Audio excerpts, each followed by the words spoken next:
Y'all, we are so back. Listen to me. Listen, hats off to the showrunners, to the actors. Everybody, y'all did y'all thing. Fantasy is back, y'all.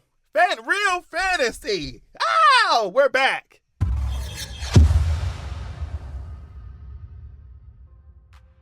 All right, y'all, shameless plug. I am selling a fantasy ebook of my own. Zeraxia, Wrath of the God King is out. For more information, check my description box.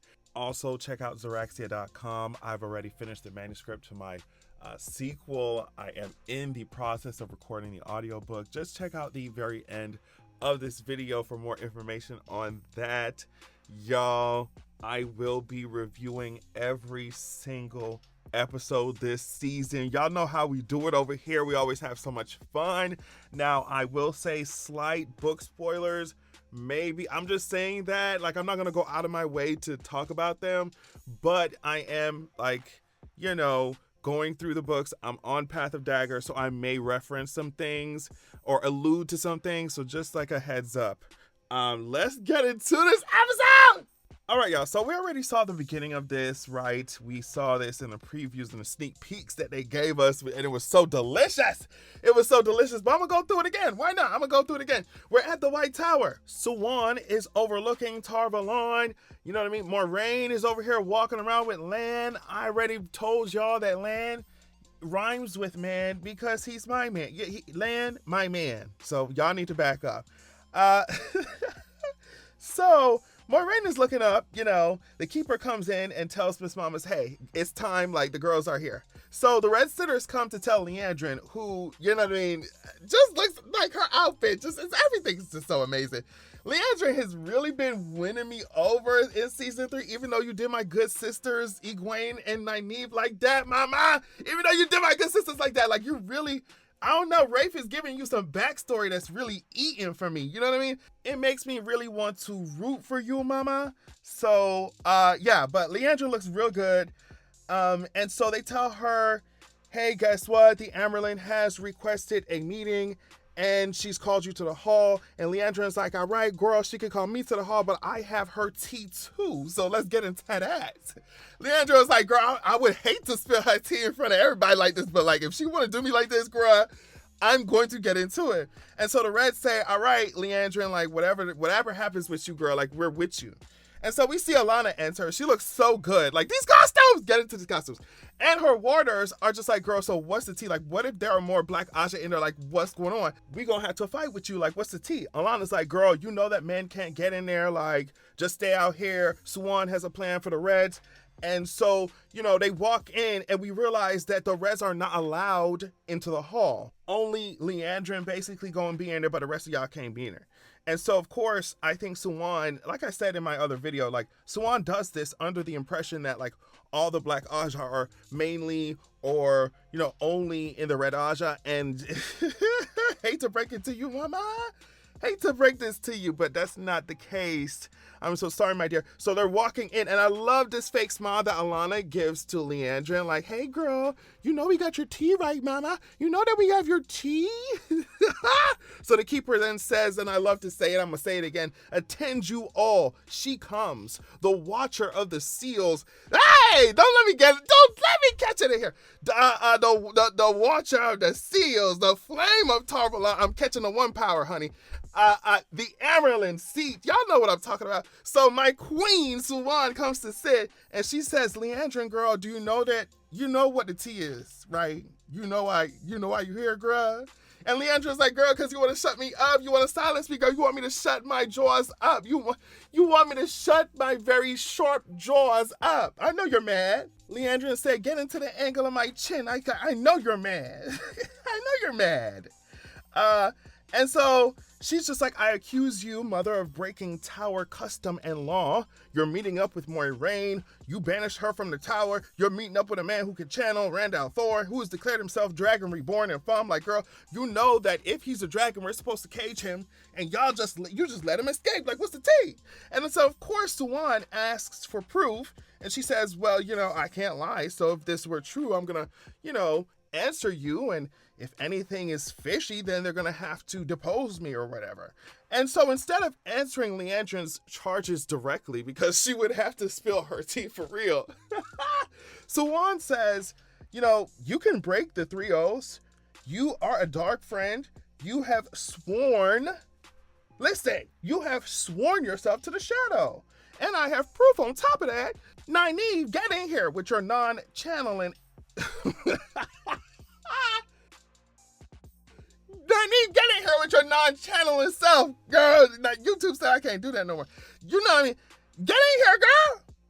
So I'm seeing Nynaeve walk in, and I ain't seen my girl since season 2. Like, I'm like, that's Nynaeve. Y'all don't understand. That's my sister. So now I'm sure Leandrin never expected to see Nynaeve again, right? If I sold you into slavery, girl, I put you on them ships, honey, and I sent you across that transatlantic, I would never, girl, it's so terrible. But look, I'm black. I would never think that I'm going to see you again. You see what I'm saying? So I'm sure Leandrin at least a little gagged if, her spies ain't tell her anything, if she don't know, like, so she says, you know what? I tried. And she starts to channel, mama. Let me tell you something. And we know from the books that it's harder to shield someone who has already grabbed the power versus someone who hasn't. But, I said this before, 2 Aes Sedai were shielding Leandrin, so they got that shield over her. Alana and the keeper, Leanna. What's her name? So, Leandrin definitely shielded at this point. Suan says to Leandrin, you dare use the power against your sisters in this hall? Like, give it to me, girl. Like, this is the camp that I want. Like, this is what I signed up for. You see what I'm saying? So the girls start to channel. Like, she starts to channel, and I'm getting my life because it looks so good on screen. I'm just like, oh, yes, this is what I signed up for. And just like I said in my reaction, Suan used flows of air to lift Leandrin up, and people saw the previews. I remember people saw the like pictures when they first dropped and were like, oh my gosh, is Leandrin flying? And I'm just like, girl, what made you think that when Suan's standing right there with her hands glowing? Like, what's the tea, y'all? Like, let's turn it on, like put it together. So music amazing, like I said. Suan said, you have betrayed us all. You will be tried, stilled, and give up every member of the Black Ajah before you die. I'm like, yes, get into that. So girl, she had Leandrin in this ball of flame. And I'm sorry, but like, I love this amazing shot. I said already that it reminded me of that Captain America thing, but like they said, some person who worked on Captain America worked on this scene as well. So I don't know. It just gave me everything to see them, like, they scrapping. They're getting to it, right? The shields look amazing. The blades of air look amazing. They're deadly. Cutting these sitters in half, like they're cutting them in half, okay? And then here come Nynaeve. I said already that she looked like she asking you if you got any like spare change. I already said this. Like, what is she doing, bro? Like, I'm so Nynaeve, bro. Nynaeve, she's standing there like, hello, can somebody help? Does somebody want to palm read? Does anybody know how to palm read in here? Got your hands out, girl. Oh, Nynaeve gonna make me so mad till she get over this block, bro. Like, I'm so serious. Almost taken out by these stone pillars. Girl, go back to your room. No shade. Like, you just need to be like Wade, like Kim Possible. Wade just help, just bring up the blueprints and stuff in from his room. Just be like Wade, bro. Like, it's all right, bro. Like, you gonna have to get up. You gonna have to get past this block, bro. I'm so serious. Alana and the Keeper were really putting in work. Like, it was just, oh my goodness. Okay. I love the scene here because this Aes Sedai was like to Varen. She's like, oh my gosh, what's happening in the hall? I have no idea. Why doesn't somebody go and help the Amberlin? I'm so helpless. And I'm just like, girl. Knowing that she Black Ajah is just so funny. Like, oh girl. They got in the room with all the magical stuff, and Miss Mama's over here was like, finally, Varen, I don't have to listen to your BS anymore. And use obviously like flows of spirit. I like compulsion. So Varen blocked some of it. Her friend definitely ain't blocked none of that, right? And so like they both fainted, but obviously Varen was the only one of the two who kept up her kept her memories, because the other one woke up not even knowing who Varen was. So I was just like, whoa.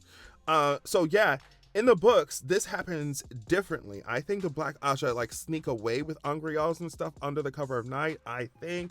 But I like this better though, you know? I like this better because it's more drama. It's and like I love that we could see a certain Terangrial in the room, like the twisted red door.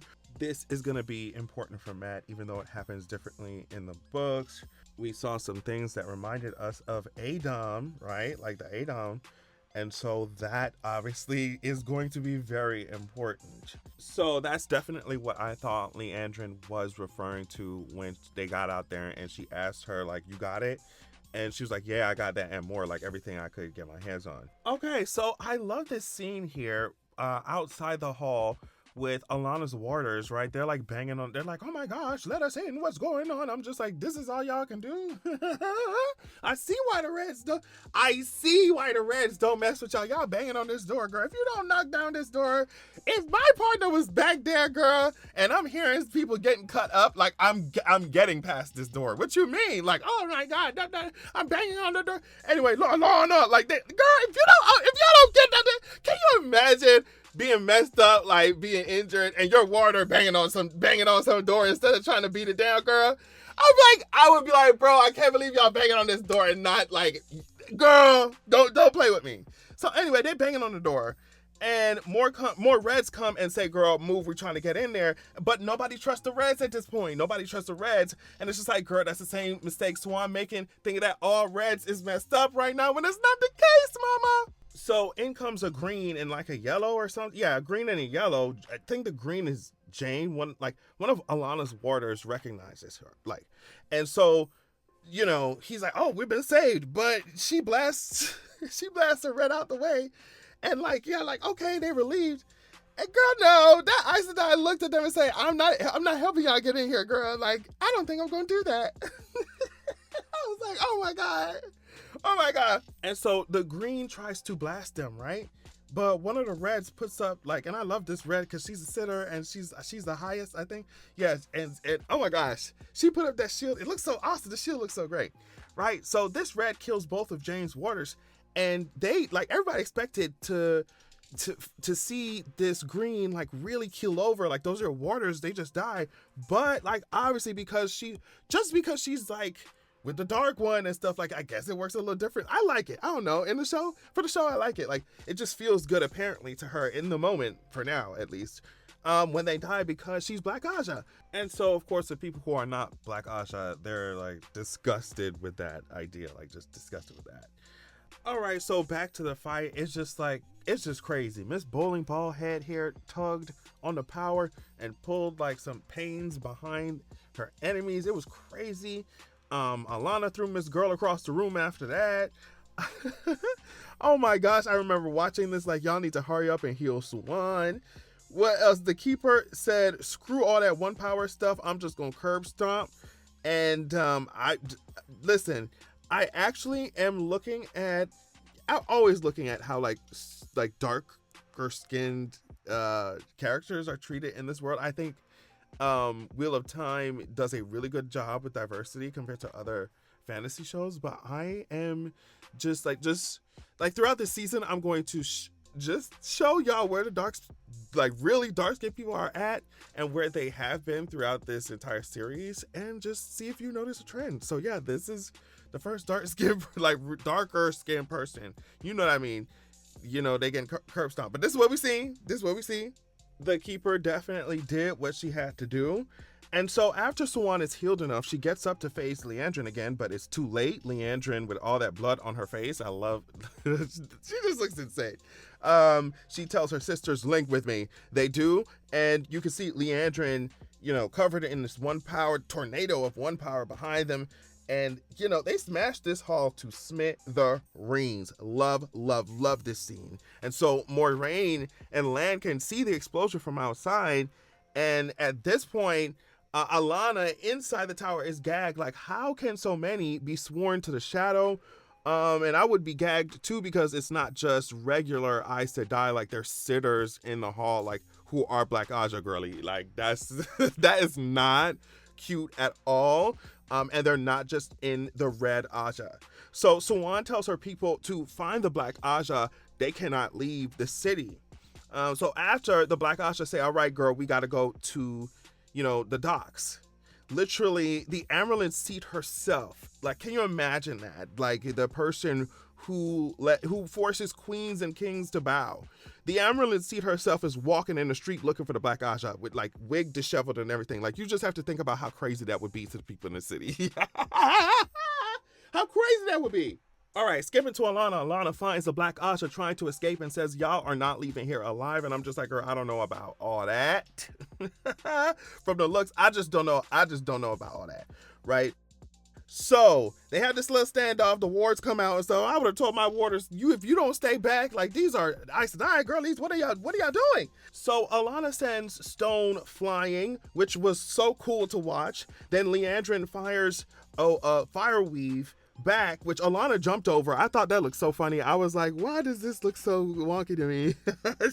Alana jumped over that thing. Anyway, this fight was crazy because before I could blink, the warders had already taken out some Aes Sedai. Leandrin got stabbed and she was on her knees. I was like, oh my gosh, what's happening? At first I thought Leandrin was channeling to block those swords, right? I thought it was her doing that.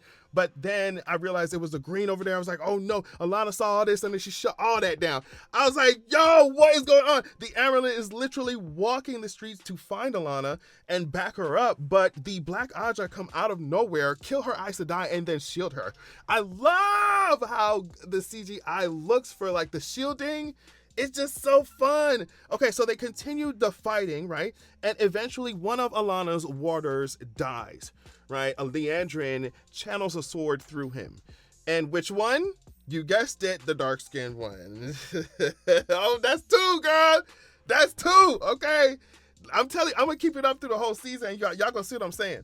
All right. So, as we predicted, and this is just season 3. Like, this is, this is just season 3. We ain't talking about the whole show. So, as we predicted, Alana got her warder took. We knew that from the trailers. So, Suan is about to break through the shield, but she almost gets crushed. I was like, wait, did she do, like, who is holding those, like, bricks up? Like, who's doing that? But they're like, nah, she ain't doing that. I love how they visualize, like, Suan trying to break out the shielding. And also, like, when she took out the Black Ajah, then she turned around to see who was the one stopping the bricks falling. And it was Moiraine channeling. Oh my gosh, the lesbian energy. Let's all bask in it. Let's bask in it. Yes. But she runs away. So Lan comes in to find Nynaeve, who got cake on her face. Pie, you got cake on your face, girl. Because, I mean, you can channel one lick. Girl, we got to get this block off of you. You looking like you working construction right now. Look at this. Get her out of here. Get her out of here. So everyone's talking, right? Rand says, Moiraine wants me to go to Tyr for Kalendor. And we know that Kalendor is this powerful sangreal that can, like, really increase how much a male channeler can wield. And, you can do things like defeat Forsaken, like really good things with this weapon, depending on who's using it, I guess. But they're saying that essentially only the dragon is supposed to be able to get past the wards, but it's not, like, set in stone for real. So Matt's over here talking about, like, Matt is over here talking in the old tongue. And so I'm like, boy, can we get some subtitles, bro? Matt, we don't know what you're saying, bro. So yeah, they want to stick together is what they decide. Here, Moiraine is telling them, look, y'all gonna do what y'all want to do, but just know that our enemies are everywhere and you can easily be reported. We sail for Tyr at dawn. So the boys go into the city. The Aiel tell Rand that they have to protect him, but Aviendha stresses that he still needs to prove himself and that he feels nothing. She feels like he feels nothing for the Aiel. She's like, you're a wetlander through and through. She says he has to face the trial of Viridian, which, I think will happen in episode 4, if I'm not mistaken. He doesn't know what it is, but Aviendha feels like he needs to prove himself, like I said. And I don't think there's anything wrong with Aviendha knowing the prophecies and knowing, like, what's about to happen. Like, I don't think there's anything wrong with Aviendha saying, I really need for you to actually measure up because my people's lives are at risk and they're going to be taken away. So I love that we get this scene of Egwene talking about her trauma because I feel like it was glossed over in the books. She tells them that she's trying to get closer to Rand, but obviously that's difficult if Rena keeps popping up, right? She says she sees Rena in her dreams every night, and of course this will come up again, Egwene in the dreams and all that stuff. Very important for Egwene. Cannot believe that Matt is literally posing around town with the actual horn of Valir and getting his picture drawn with it. Like, girl, can someone please take this horn? Perrin says, I'm no leader, which is hilarious given his arc. Rand picks up that Perrin is about to leave, but Perrin kind of brushes it off, especially when Matt comes back with that dang drawing.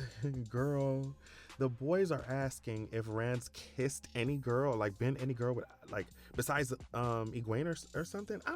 Girl, he's just bragging about Celine. I'm like, girl, you are eating Forsaken cat, Rand, and you bragging like you're diving into Forsaken kitty cat. Like, I promise you, I want no parts. He talking about Celine. Girl, you mean lanfear? Please sit down. And speak of the devil, and she will appear. I'm sorry, but lanfear will serve you a good face every time. Like, she's gonna serve it to you, mama. She's gonna give it to you. I love how she popped up on the balcony and was like, girl, wow, you didn't even embrace the source. Like, that is She looked at her and was like, girl, you didn't even embrace the sword. Like, you didn't even touch sight. Like, are you serious? And Moiraine was like, well, I'm still prepared, blah, blah, blah, blah. Landis, girl. So they agreed, like, we gonna hurt the kids to try and get Rand away from them. Like, and that's it. And I'm just like, and Landis just like, girl, wait. Before that, Lanfear said, hey, no, Moiraine asked Lanfear, like, oh, girl, you really think I would hurt these kids? And Lanfear was like, girl, are you serious? Don't come back. Don't address me again until we done did this task. And so Lanfear is like, girl, we can't trust her. Moiraine was like, girl, you right, but she won't betray us tonight. But just in case I'm wrong, go get your blade. I'm like, okay, what blade are you talking about? That's exactly my first thing. I was like, girl, what blade are you talking about? Oh, yeah, this scene right here when they're talking about how much Avienda likes Elaine, it just is very pleasing to my homosexual spirit. Suan comes in and says, Elaine, you're going to have to go back to the tower to protect the alliance that Andor has with the White Tower. Elaine kind of knew this already, but Suan tries to get Egwene and Nynaeve to go back as well, but Egwene is not really having it. But Suan is just like, girl, well, you're gonna have to watch Rand go mad and you'll be grateful for learning whatever you can, right, from the tower. Like, you just need to get into it. And so Egwene was like, fine, but I need to go through the arches right now, like today. I need to become accepted today. I was like, oh, okay. So we get to Egwene's accepted test, and Yaren is a dark-skinned woman here. Just keep this character in mind if you don't know what's going on here, and just add it to the list. Yaren, who else? The keeper, of course, Suan, and of course Egwene is here. And so they go in, they start it up. I love the CGI. Y'all ate it up. So Avienda and Elaine are flirting here. I'm telling you, it's bringing me so much joy. It's bringing so much joy to my gay spirit. And I loved how overt it was when I was first watching it. I wasn't like questioning, like, oh, are they flirting? Like, is this like Beatty? Is like, no, girl, like they're actually flirting. Like, there's no question. I love it. Obviously, Rafe is queer. He's giving us what we need. Okay, so Rand and Loyal are reading the prophecies. The stone of Tyr will never fall till Kalendor is wielded by the dragon's hand. The stone of Tyr will never fall till the people of the dragon come. And so that's, saying once he takes Kalendor, he becomes the ruler of that country also. So Rand is just like, okay, so who are the people of the dragon? They could be an army. And Elaine says, Tyr will be the first country you conquer, but not the last. It's here where Rand gets the idea to go to the Aiel Waste in the first place. Obviously, those are the people of the dragon. This kind of confirms this idea that we kind of been talking about on the channel, that Rand was going to go to the Waste first, gather an Aiel army now, and then come back to Tyr to take Kalendor with them, which kind of creates a very exciting moment. One that, it would have been cool to see that kind of timeline play out in the books instead of how, because he would already had Calendar, like, based off of the books. Like, or, well, at least he'd be going to get it, I should say. So I like this. I really do like the changes that they make. Inevitably, changes are going to have to be made for the show that's like 8 episodes a season. You see what I'm saying? So I do like this. Now, in the Arches, we're in a timeline where Egwene is Amyrlin, right? And we see that, like, Rand has killed Perrin and Matt. And it's just, it's like, oh goodness. Rand is standing in this river like, you finally got what you wanted, girl. Bow to me. Bow to me. Egwene is just like, oh, girl. Egwene is like, girl, we gonna have to, you know what we're gonna have to do, right? You know what we're gonna have to do, right? So Rand and Moiraine are talking, and Rand is just like, on the slopes of Dragonmount shall the dragon be born. And Moraine's like, oh girl, you really studying, mama, like you getting into it. And Rand is just like, well, there are a lot of unknowns and contradictions. And Moiraine is just looking at him while he's speaking like, oh my gosh, boy, like you gonna have to tighten up. Rand said, they say that Luz Therin is the one who put Calendar in the Stone of Tyr, that only the dragon reborn can draw it again. Of course, you know, Luz being the previous dragon, right? So Moiraine is just like, look, not if another male channeler takes Calendar first. So I think Moiraine is really trying to get him to like, all right, girl, like, you know, just because people say nobody can get past the wards that protect it, you know, get past the wards to get to Calendar doesn't mean that it's impossible. Like, and if a male channeler gets their hands on it, then, you know, it's over. So, you know, so Moraine's really trying to push him to go and get it. But Rand was just like, no one has taken it in 3,000 years. But Moiraine is just like, girl, that's because the Forsaken have been locked up. Like, in for 3,000 years. Of course nobody has tried to take it.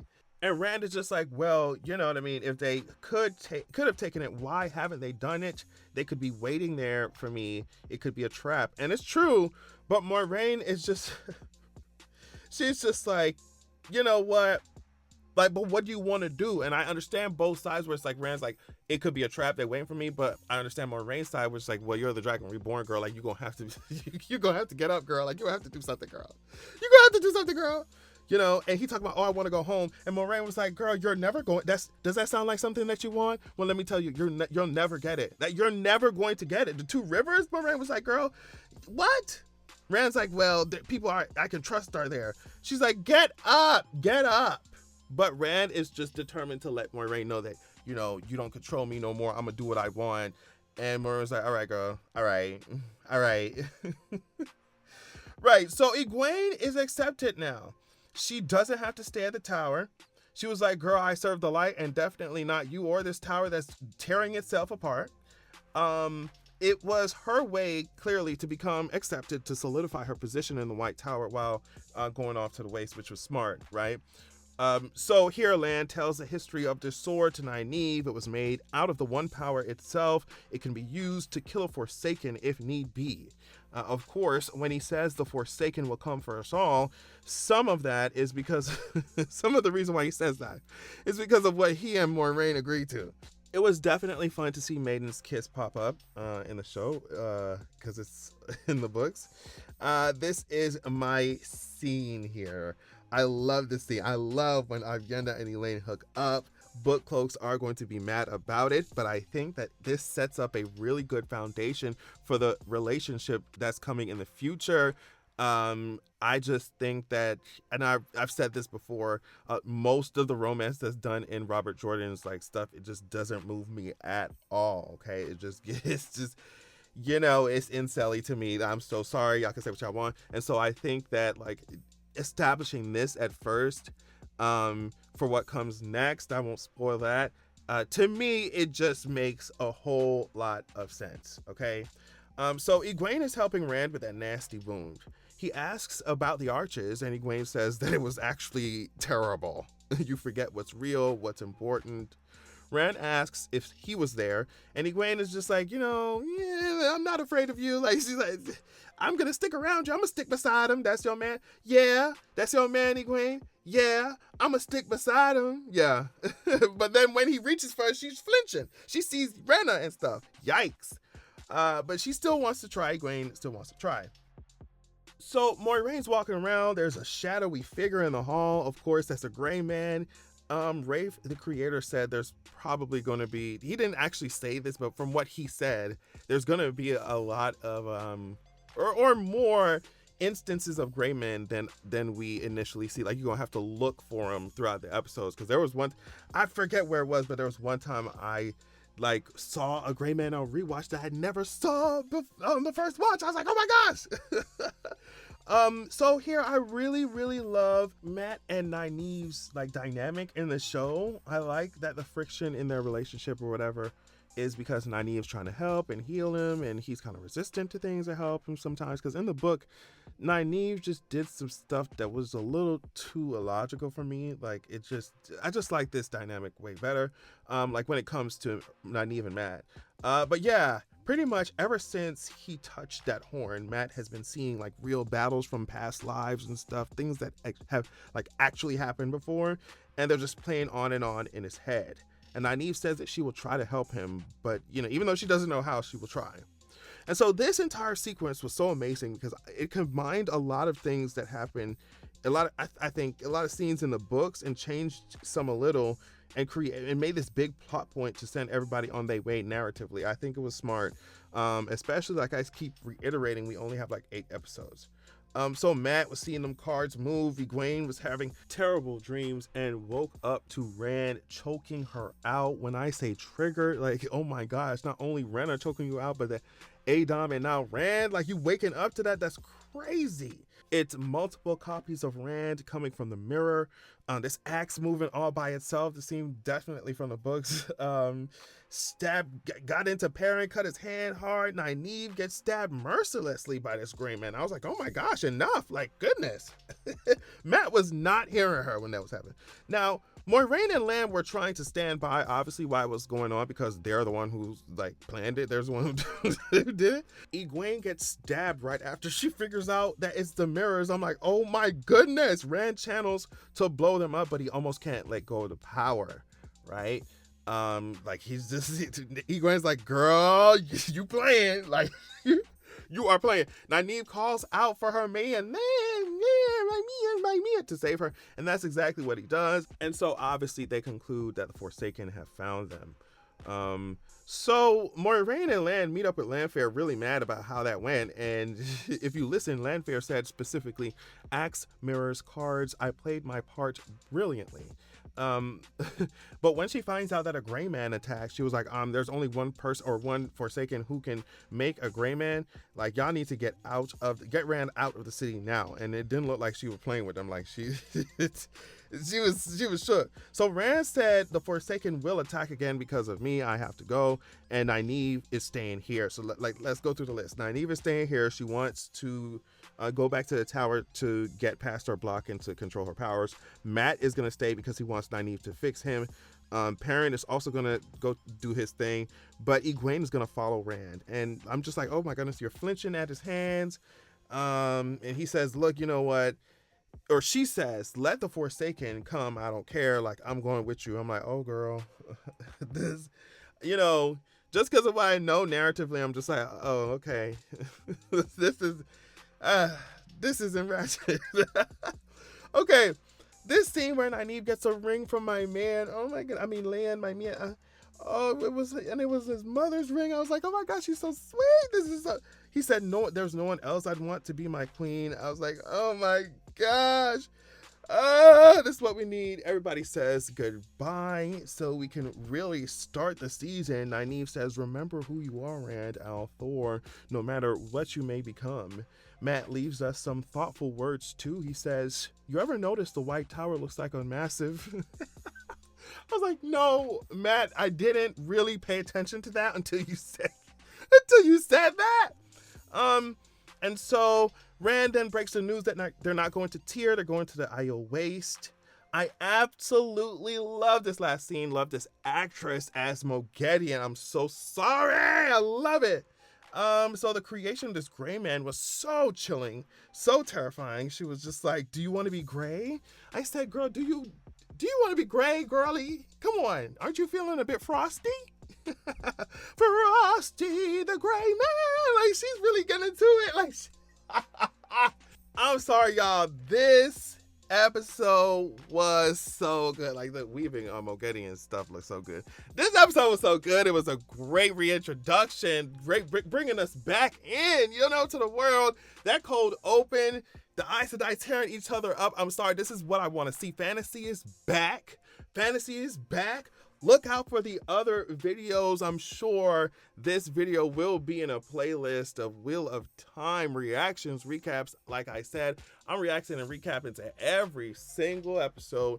Thank you so much for watching, and I'll catch y'all later. Peace. Make sure that you're going to www.zeraxia.com. When you join the waitlist there on the site, you will be the first to be notified when I drop my sequel. Also, you'll immediately get chapter 1 of my upcoming sequel of the upcoming book sent to your email as a PDF. So check that out. Also, this is a different excerpt from my upcoming book, so you definitely want to pause to read if you're trying to get your life. Keep in mind that this upcoming book, the sequel, is following up the first book that is already released called Zeraxia, Wrath of the God King. I released it a few years ago. It was my introduction to writing, fantasy and stuff. So just go easy on me. But either way, as you can see here, it's given 4.9 stars. It's given 4.9 stars. So yeah, check out Zeraxia, Wrath of the God King while you wait for Zeraxia, The Vengeance of Coldwind, right? And go to Zeraxia.com, sign up, join the waitlist, get your free chapter. Thank you so much.